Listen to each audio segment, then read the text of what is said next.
اب یہ جو حدیث بطور خاص غزوہ ہند کے لحاظ سے ایک نہیں کئی احادیث ہیں، اب ان میں سے پہلی حدیث شریف میں پڑھنے لگا ہوں۔ حدیث نمبر 1 یہ صحاح ستہ میں سے نسائی شریف میں ہے۔ نسائی شریف کے اندر پورا اس کا باب ہے، یہ دیکھ سکتے ہو، باب غزوۃ الہند، باب غزوۃ الہند، باب غزوۃ الہند کے اندر کئی حدیثیں لکھی۔ پہلی حدیث میں جو پڑھ رہا ہوں وہ حضرت ثوبان رضی اللہ تعالی عنہ سے مروی ہے، اور سند میں یہ لکھا ہے ان ثوبان مولا رسول اللہ صلی اللہ علیہ وسلم۔ لفظ مولا جس طرح آقا کے بارے میں بولا جاتا ہے تو غلام کے بارے میں بھی بولا جاتا ہے، وہ ثوبان جو سرکار کے غلام تھے، یعنی ویسے تو ہم سارے ہی غلام ہیں اور اس وقت میں سارے ہی غلام تھے، لیکن آگے دو کیٹیگریز تھی، کچھ احرار تھے، حر تھے، اور کچھ جو غلامی کا سلسلہ پیچھے سے آ رہا تھا اور آگے اسلام نے ان کی آزادیاں کی۔ یہ ثوبان وہ ہیں جو رسول اکرم صلی اللہ علیہ وسلم کے غلام ہیں، خاص طور پر خدمتگار، ساتھ رہنے والے۔ انہوں نے اس حدیث کو بیان کیا کہ نبی اکرم صلی اللہ علیہ وسلم نے ارشاد فرمایا، عصابتان من امتی احرزہم اللہ من النار، دو لشکر میری امت میں ایسے ہوں گے، احرزہم اللہ من النار، وہ دونوں پوری کی پوری فوجیں جنتی ہوں گی، ان میں ایک بھی جہنمی نہیں ہوگا۔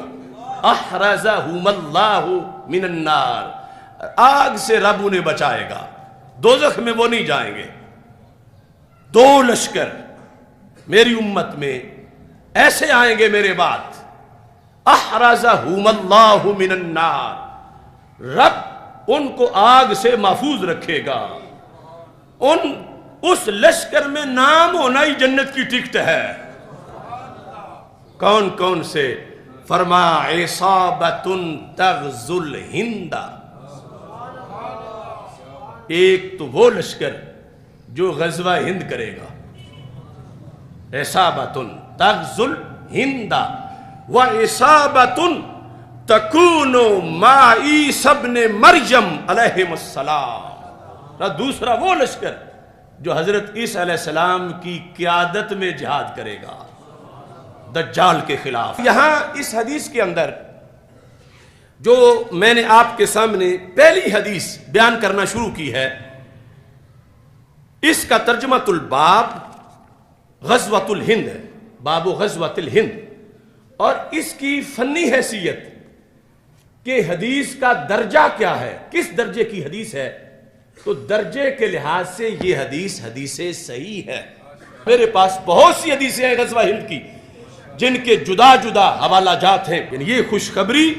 اور یہ اس لیے تھا رسول اکرم صلی اللہ علیہ وسلم کی طرف سے کہ اس وقت میں ظاہری حیات میں موجود نہیں ہوں گا تو مجاہدوں کا جذبہ بڑھے اور انہیں اس سلسلے میں پتہ ہو کہ یہ کوئی فضول کام نہیں ہے۔ اس کے لیے رسول اکرم صلی اللہ علیہ وسلم نے اپنا لاہ عمل ارشاد فرمایا ہے، اور اس کے لحاظ سے پھر اس کے دلائل بھی ارشاد فرمائے ہیں۔ اس سلسلہ میں دوسری احادیث پیش کرنے سے پہلے یہ جو فتوح البلدان ہے امام بلازری کی، اس کے اندر لکھا ہے حضرت فاروق اعظم رضی اللہ تعالی عنہ نے سروے کروایا ادھر کے معاملات کا، کہ ادھر غزوہ ہند کا سرکار نے فرمایا ہوا ہے اور ہم نے کرنا ہے، تو یہاں باب ہے بلازری کی فتوح البلدان میں، فتوح السندھ، غزوہ ہند فتوح السندھ۔ اس غزوہ ہند کے لفظ پر بھی ہماری اللہ کے فضل سے بہت تحقیق ہے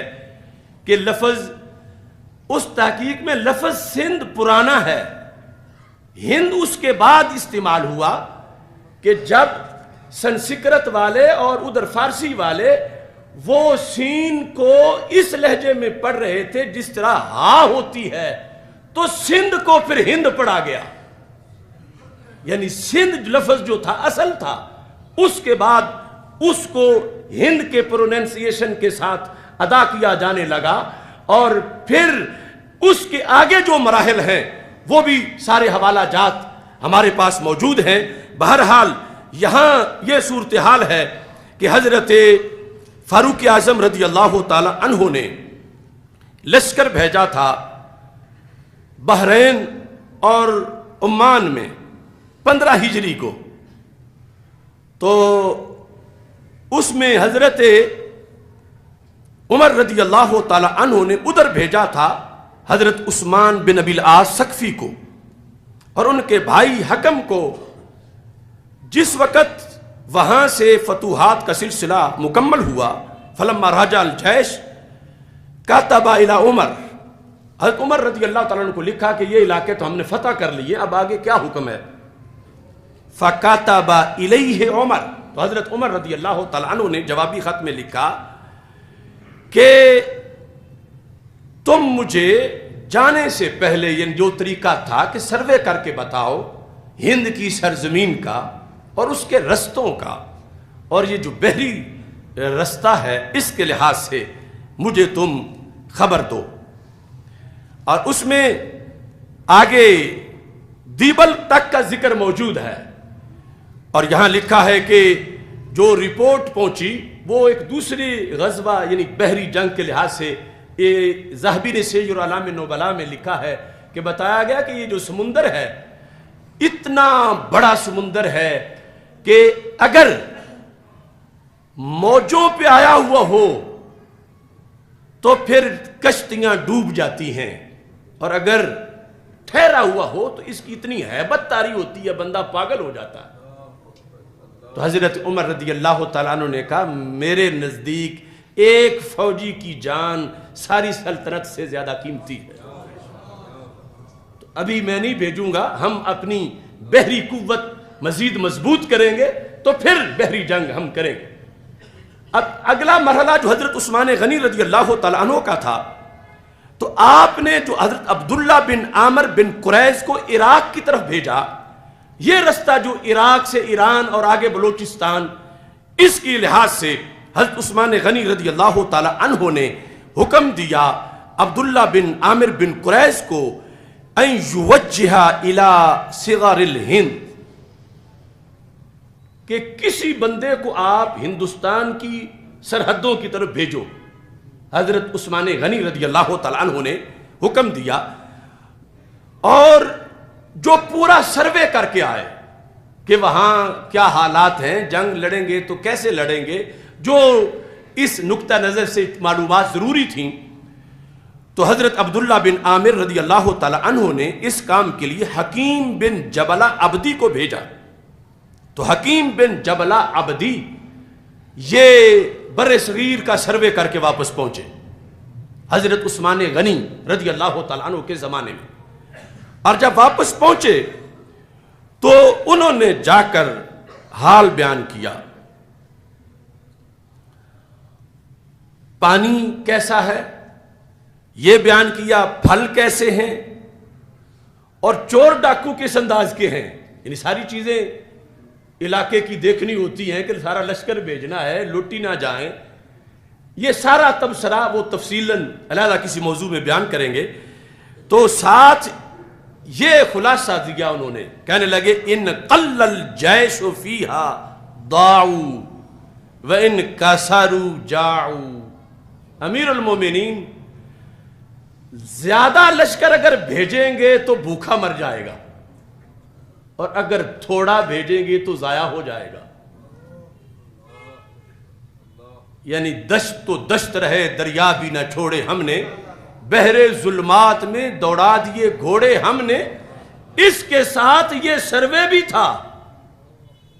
کہ آگے جا کے جینا بھی ہے، رہنا بھی ہے، تو پہلے معلوم تو سارا کر لیں. تو اس بنیاد پر سروے کروایا جا رہا تھا. یعنی اس جہاد کے ساتھ یہ حکمتیں اور یہ سارا اس میں حضرت عثمان غنی رضی اللہ تعالیٰ عنہ نے جب یہ لفظ سنے کہ کہہ رہے ہیں کہ صورتحال ایسی ہے کہ اگر ان قل الجیش فیہا ضاعوا، یہ جو لفظ ضائع بولتے ہیں نا، وہ اصل میں ضاعوا، ضائع ہو جائے گا لشکر، کچھ فتح بھی نہیں ہوگا، بندے بھی وہیں رہ جائیں گے، لشکر زیادہ چاہیے وہاں کے لیے۔ وَإِن كَاسَرُوا جَاعُوا، یہ جو بھوک ہے، پھر اتنے ہمارے پاس سورسز نہیں کہ اتنا ہم بندوبست کر سکیں، پھر وہ بھوک کی وجہ سے ان کا نقصان ہو جائے گا۔ تو اس بنیاد پر حضرت عثمان غنی رضی اللہ تعالی عنہ نے بھی یہ فیصلہ معطل کر دیا۔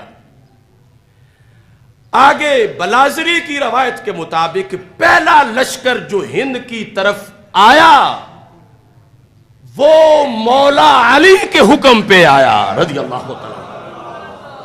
اور دوسرا جو آیا وہ حضرت امیر معاویہ کے حکم پہ آیا رضی اللہ تعالیٰ، باقاعدہ اس کا 44 ہجری لکھا ہوا ہے۔ تو یہ ابھی ایک حدیث جو پہلی تھی اس کے لحاظ سے چند امور آپ کے سامنے ذکر کیے، اور اب اس سے اندازہ لگائیں کہ ہمارے محبوب تو کوئی جگہ اندھیری چھوڑ کے ہی نہیں گئے کہ آج ہمیں ضرورت ہو تو ہم کہیں یہاں بلب نہیں لگایا تھا اور یہ چوک تو پتہ ہی نہیں چل رہا کہ دائیں مڑنا ہے بائیں مڑنا ہے سامنے جانا ہے۔ سرکار کو رب نے علم ہی اتنا دیا تھا کہ میرے آقا صلی اللہ علیہ وسلم نے ہر گلی، ہر چپے اور ہر گھڑی کے لیے امت کو جو چاہیے تھا سرکار عطا فرما کے گئے ہیں۔ تو یہ ایک جھلک غزوہ ہند کی میں نے آپ حضرات کے سامنے پیش کی، تو اسے چاہیے بڑے فورم پر بیان کرنا چاہیے۔ تو 30 مارچ کو اگر ہم اتنے انتظامات کر سکیں کہ کسی بڑی گراؤنڈ میں، مثلا آج آپ آئے ہو تو کسی کو میسج ملا ہے، کسی نے بینر پڑا ہے، لیکن یہی موضوع آپ جتنا شوق سے سننا چاہتے ہو اتنا ہی لاکھوں کروڑوں اور بھی سننا چاہتے ہیں، ان کو اطلاع ہی نہیں، ان کو پتہ نہیں کہ یہ موضوع بھی منبر پہ ہوتا ہے اور یہ بھی ہمارے نبی علیہ السلام نے فرمایا ہوا ہے۔ تو اس بنیاد پر میں سوچ رہا تھا کہ ہم عقیدہ توحید سیمینار کے ساتھ، جیسے سنی کانفرنس کا ہمارا عنوان ہے اور سنی سیمینار ہم کر چکے ہیں، ایسے ہی ہم اس کے ساتھ یا تو غزوہ ہند کانفرنس رکھ لیں اور پاکستان زندہ باد کانفرنس رکھ لیں، جس میں پوری قوم، پوری مسلم امہ اور بالخصوص پاکستان کی فوج کے جو جوان ہیں ان کے لیے سرکار کے اتنے فرمان موجود ہیں، تاکہ یہ علم جو صدیوں سے کتابوں کے پیٹ میں ہے اس کو ظاہر کیا جائے۔